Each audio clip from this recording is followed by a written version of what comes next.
ನಿಮ್ಮದೇ ಆಗಿರ್ತಕ್ಕಂಥ YouTube channel study with ಪರಶುರಾಮ್ಗೆ ಸ್ವಾಗತವನ್ನು ಕೊಡ್ತೀನಿ. 10th ಮಾರ್ಚ್ 2025ಕ್ಕೆ ಸೆಕೆಂಡ್ PUCಯಲ್ಲಿ ಅಕೌಂಟೆನ್ಸಿ ಲೆಕ್ಕಶಾಸ್ತ್ರ ಪರೀಕ್ಷೆ ನಡೀತಾ ಇದೆ. ಸೊ ಅದಕ್ಕಾಗಿ ಒಂದು 2-3 ಸೆಟ್ ಕ್ವಶನ್ ಪೇಪರ್ನ ಕೀ ಆನ್ಸರ್ ಒಂದಿಗೆ ಹಾಕಬೇಕು ಅಂತ ಪ್ಲಾನ್ ಮಾಡಿದ್ದೀವಿ.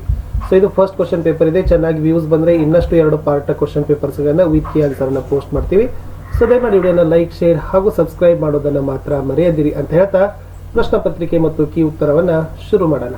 ಸೊ ಇದೇ ತನ್ನಾಗಿರ್ತಕ್ಕಂಥ ಮುಂದೆ ಬರ್ತಕ್ಕಂಥ ಎಕನಾಮಿಕ್ಸ್ ಆಗಿರ್ಬೋದು, ಸೋಷಿಯಾಲಜಿ ಆಗಿರ್ಬೋದು, ಇಂಗ್ಲೀಷ್, ಹಿಂದಿದಲ್ಲಿನೂ ಕೂಡ ನಾವು ಕ್ವಶನ್ ಪೇಪರ್ಗಳನ್ನ ವಿತ್ ಕೀ ಆನ್ಸರ್ ಪೋಸ್ಟ್ ಮಾಡ್ತಾನೆ ಇರ್ತೀವಿ. ಸೊ ಅದಕ್ಕಾಗಿ ವಾಟ್ಸಪ್ ಚಾನಲ್ ಇದೆ, ಟೆಲಿಗ್ರಾಮ್ ಗ್ರೂಪ್ ಇದೆ, ಲಿಂಕ್ ವಿಡಿಯೋದ ಡಿಸ್ಕ್ರಿಪ್ಷನ್ ಬಾಕ್ಸ್ನಲ್ಲಿ ಪ್ರೊವೈಡ್ ಮಾಡಿರ್ತೀನಿ. ಸೊ ಬಂದು ಜಾಯ್ನ್ ಆಗಿ. So first multiple choice question ಅಲ್ಲಿ ಫಸ್ಟ್ ಕ್ವಶನ್ ಇತ್ತು, A and B share profits and losses in the ratio 3:1. C is admitted into partnership for 1:1 divided by 4 share. The sacrificing ratio of A and B is ante kelidru. So the answer is 3:1. Option B is the right answer. Move to second question. On dissolution of a firm for closing, the bank overdraft is transferred to. So the answer is option A, realization account is the right answer. Third question. Interest on calls in arrears is charged according to table F at. So the answer is option A, 10%. Move to question number 4. The prescribed form of balance sheet for companies has been given in the schedule dash ante kelidru. So the answer is third schedule is the right one. Next, move to fifth one. Which of the following is not a cash inflow from investing activities? In these 4 options, option number B is not incorrect. Cash receipts from sale of goods and rendering services is the right one. It means is not a correct activities.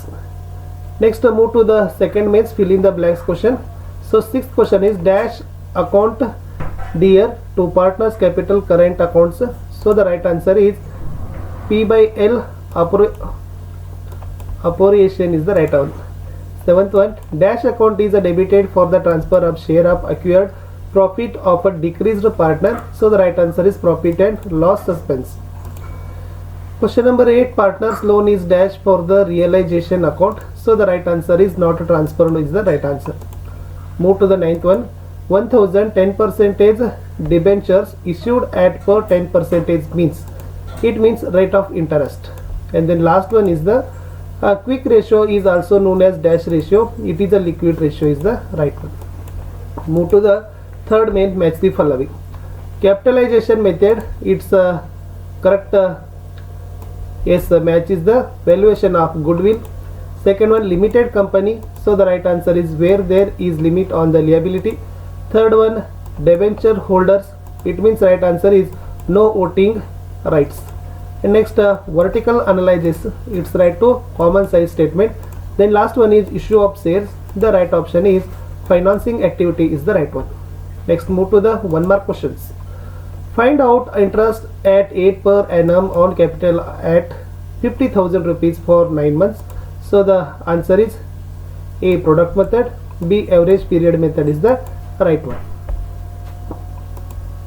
Sorry, 12th answer is the 50,000 into 8 divided by 100 into 9 divided by 12. So there is the 3,000 is the right answer. 13th question. Sec 37 of the Indian Partnership Act 1932 states that the outgoing partner has an opinion to receive either interest at 6 per annum till the date payment or such a share of profits which has been earned with his money. So the according statement is the true statement is there. Move to 14th.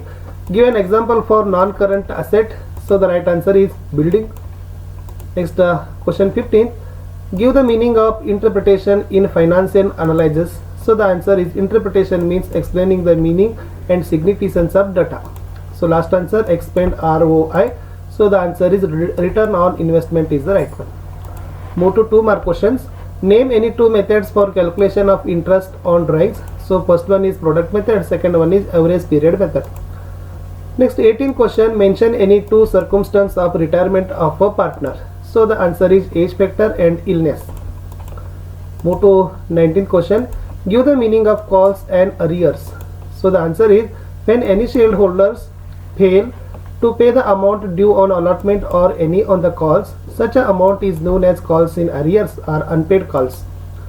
Question number 20, write any 2 objectives of financial statements.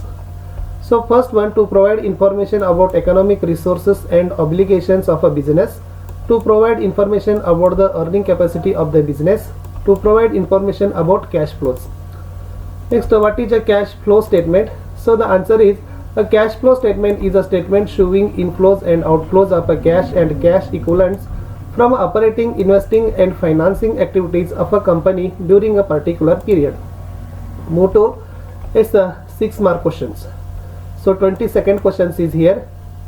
Vidya and Lakshmi were partners in a firm sharing profits and losses in the ratio of 3:2.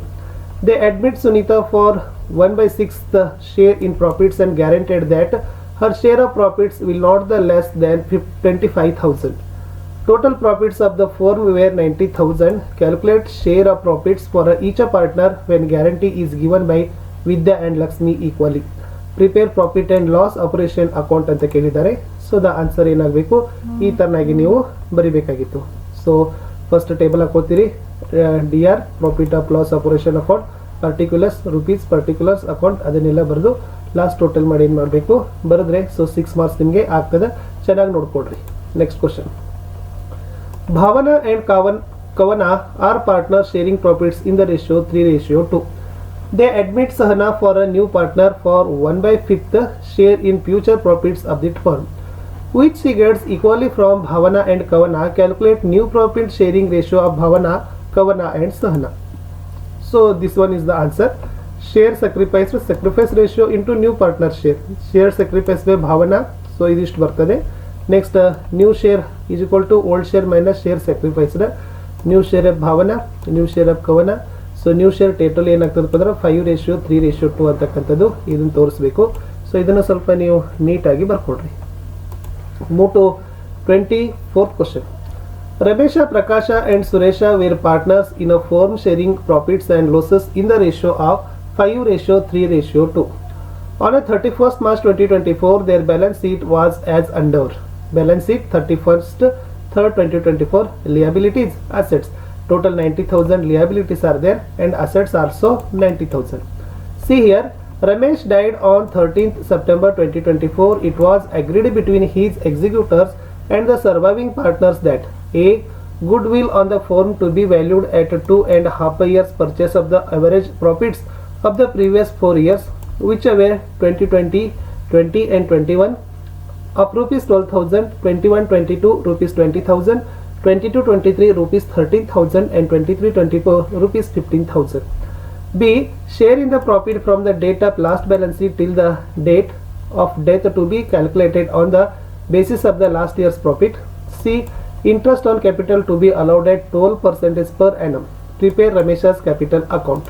So ಇಷ್ಟು ಕೊಟ್ಟಿದ್ರು. So ನೀವೇನು ಮಾಡಬೇಕಾಗಿತ್ತು, ರಮೇಶಾಸ್ capital account ಅಂತ ಬರೆದು 13 September 2024 already Ramesha's executors account balancing figure ಅದ, particulars ಅದ 57,300, 57,300 working notes ಅದ. So ಇಲ್ಲಿ ಅವರೇಜ್ ಪ್ರಾಫಿಟು ಮತ್ತು ಗುಡ್ ವಿಲ್ ಅಂತ ಬರೆದಿದ್ದಾರೆ. ಅದನ್ನು ಕೂಡ ನೀವು ಏನು ಮಾಡಬೇಕಾಗ್ತದಪ್ಪ ಅಂದ್ರೆ ಕ್ಯಾಲ್ಕುಲೇಷನ್ ಮಾಡಿದರೆ ನಿಮಗೆ ಖಂಡಿತವಾಗಿ ಅಂಕಗಳನ್ನು ಕೊಡ್ತಾರೆ. Move to next question. From the following details, you are required to prepare statement of profit and loss for the year ended 31st/3/2024 as per Schedule 3 of Companies Act 2013. Particulars rupees.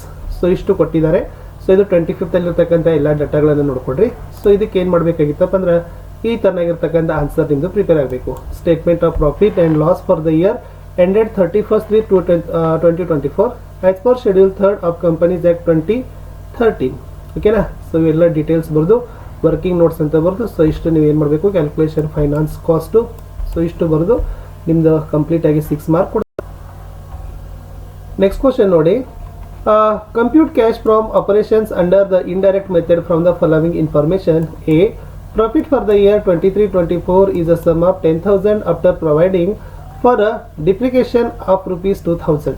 Second one, the current assets and liabilities of the business of the years ended March 31st, 2023-2024 as a below ಅಂತ ಕೇಳಿದ್ದಾರೆ. So particulars ಇದೆ, 2023 ಇದೆ, 2024 ಇದೆ. So ಅದನ್ನೆಲ್ಲನೂ ಕೂಡ ನೋಡ್ಕೊಂಡ್ರೆ so ಖಂಡಿತವಾಗಿ ನಿಮ್ಗೆ ಏನಾಗ್ತದಪ್ಪ ಅಂದರೆ ಇಷ್ಟು ಡಾಟಾ ನಿಮಗೆ ಬರಬೇಕು. Cash flow statement under indirect method for the year ಅದ, ಪರ್ಟಿಕ್ಯುಲರ್ಸ್ ಹಾಕಬೇಕು, ನೋಟ್ ನಂಬರು ರುಪೀಸ್ ಹಾಕ್ರಿ. ಆಮೇಲೆ ಈ ಕಡೆ ವರ್ಕಿಂಗ್ ನೋಟ್ 1, ವರ್ಕಿಂಗ್ ನೋಟ್ 2ದಲ್ಲಿ ಕರೆಂಟ್ ಲಿಯಬಿಲಿಟೀಸ್ 31/3/23 31/3/24 ಸೇಮ್ ಬರ್ದು ನೀವು ಏನು ಮಾಡಬೇಕಾಗಿತ್ತು, ಬ್ಯಾಲೆನ್ಸನ್ನು ನೋಡಬೇಕಿತ್ತು. ಇನ್ನು move to 12 mark questions. So 27 ಇರ್ತಕ್ಕಂಥದ್ದು ನೋಡ್ಕೊಡ್ರಿ. Ajaya, Vijaya and Sujaya were partner sharing profits and losses in the ratio of 2:1 respectively. Their balance sheet as on 31/3/2024 as a under. Balance sheet ಇದೆ, ಇಲ್ಲಿ ಲಿಯಬಿಲಿಟೀಸ್ ಇದೆ, ಇಲ್ಲಿ ಅಸೆಟ್ಸ್ ಇದಾವೆ. ಸೊ ಇಲ್ಲಿ ಏನು ಕೇಳಿದ್ದಾರೆ, ಸೊ ಫಸ್ಟ್ ಕ್ವಶನ್ನು ಪ್ರಿಪೇರ್ ಅಲ್ಲಿ ರಿವೋಲ್ಯೂಷನ್ ಅಕೌಂಟ್ ಮಾಡಬೇಕು, ಸೆಕೆಂಡ್ ಪಾರ್ಟ್ನರ್ಸ್ ಕ್ಯಾಪಿಟಲ್ ಅಕೌಂಟ್ಸ್ ಆಗಬೇಕು, ಥರ್ಡ್ ಬ್ಯಾಲೆನ್ಸ್ ಶೀಟನ್ನು ಪ್ರಿಪೇರ್ ಮಾಡಬೇಕು. ಹೋಲ್ ಡಾಟಾವನ್ನು ಅಬ್ಸರ್ವ್ ಮಾಡಿರಿ. ಸೊ ಹೋಲ್ ಡಾಟಾ ಅಬ್ಸರ್ವ್ ಮಾಡಿದರೆ ಸೊ ಆನ್ಸರ್ ಏನಾಗಬೇಕಾಗಿತ್ತಪ್ಪ ಅಂತಂದರೆ ಎಸ್, ಈ ಕಡೆ ಡಿ ಆರ್ ರಿವೋಲ್ಯೂಷನ್ ಅಕೌಂಟ್ ಕ್ರೆಡಿಟ್. ಓಕೆನಾ. ನೆಕ್ಸ್ಟ್ ಪರ್ಟಿಕ್ಯುಲರ್ಸ್ ಅದ, ಇಲ್ಲಿ ಟೋಟಲ್ 14,000 ಆಗ್ತದೆ, ಇದು 14,000 ಆಗ್ತದೆ.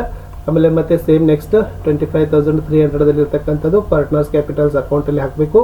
ನ್ಯೂ ಬ್ಯಾಲೆನ್ಸ್ ಶೀಟನ್ನು ನೀವು ತಂದು ಅದನ್ನು 1,67,000 ಇರ್ತಕ್ಕಂಥದ್ದು ಈ ಥರ ನೀವು ಏನು ಮಾಡಬೇಕಾಗ್ತದಪ್ಪ ಅಂದರೆ ನಿಮ್ಮ ಲೆಕ್ಕವನ್ನು ಬಿಡಿಸ್ಬೇಕಾಗ್ತದೆ. ಜಸ್ಟ್ ಅದನ್ನು ಪಾಸ್ ಮಾಡಿ ನೋಡಿಕೊಂಡು ಪ್ರಿಪೇರ್ ಮಾಡ್ಕೊಡ್ರಿ. ಸೊ ಪ್ರಾಕ್ಟೀಸ್ ಮಾಡಿ. Anita and Kavita are partner sharing profits and losses equally. Their balance sheet as on 31/3/2014 as follow. ಇನ್ನು 31/3/2024 ಅದ ಲಿಯಬಿಲಿಟೀಸ್ ಅದ, ಅಸೆಟ್ಸ್ ಅದ 1,66,000 1,66,000. ಪ್ರಿಪೇರ್ ರಿಯಲೈಸೇಷನ್ ಅಕೌಂಟ್ ಅದ, ಪಾರ್ಟ್ನರ್ಸ್ ಕ್ಯಾಪಿಟಲ್ ಅಕೌಂಟ್ ಅದ, ಬ್ಯಾಂಕ್ ಅಕೌಂಟ್ ಅದ.